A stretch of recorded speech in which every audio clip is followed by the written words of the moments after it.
ዛሬ እንግዲህ አዲስ ይዤላችሁ የመጣሁት ዜና ስለ ኢንሳ ነው። የኢንፎርሜሽን መረብ ደህንነት አስተዳደር ወይም ኢንሳ አምስተኛ ዙር የሳይበር ታለንት ቻሌንጅ ሰመር ካፕ ምዝገባ ማድረግ ጀምሯል።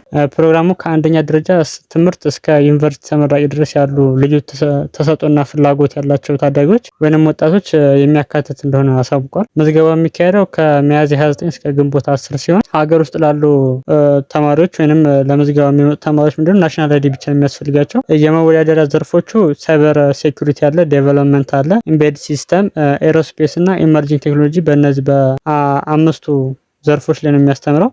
እና ይሄ ሰመር ካምፕ የሚካሄድባቸው ዩኒቨርሲቲዎች ውስጥ አዲስ አበባ ሳይንስና ቴክኖሎጂ ዩኒቨርሲቲ፣ ባህር ዳር ዩኒቨርሲቲ፣ ጅማ ዩኒቨርሲቲ፣ ደብረ ብርሃን ዩኒቨርሲቲ፣ ወላይታ ሶዶ ዩኒቨርሲቲ እና ሀረማያ ዩኒቨርሲቲ በእነዚህ ዩኒቨርሲቲዎች ውስጥ ነው የሚካሄደው። ለመመዝገብ ከታች ሊንኩን ዲስክሪፕሽን ላይ ያስቀምጥላችኋለሁ። እና ምንድነው በዚህ ሰመር ካምፕ ላይ ሲሳተፉ የተለያዩ አይነት እድሎች አሉት። የመጀመሪያው በኢንሳ የስራ እድል፣ የፈጠራ ስራውን እውን ለማድረግ የሚያስችል ድጋፍ፣ ህልሞን እውን ሊያደርጉ የሚችሉባቸው መድረኮችና ግንኙነቶች፣ በፈጠራ ስራው ዙሪያ የቴክኒክ ድጋፍና ስልጠናዎችን እንደ አድቫንቴጅ ይሰጣሉ ማለት ነው። ይሄን ሰመር ካምፕ ከወሰዱ በኋላ ክላሱን ከጨረሱ በኋላ ሰርቲፋይድ ይሆናሉ። በዚህ ኮርስ ላይ በዚህ በሚሰጡት አምስቱ ዘርፎች ላይ ምንድነው ሰርቲፋይድ እንትኑ ያደርጋል። ቪዲዮን ከወደዳችሁት ላይክ እና ሰብስክራይብ ማድረግ እንዳትረሱ። እንደዚህ አይነት ወቅታዊ መረጃዎች ካሉ መረጃዎችን የምናሳውቅበት ቻናል ነው።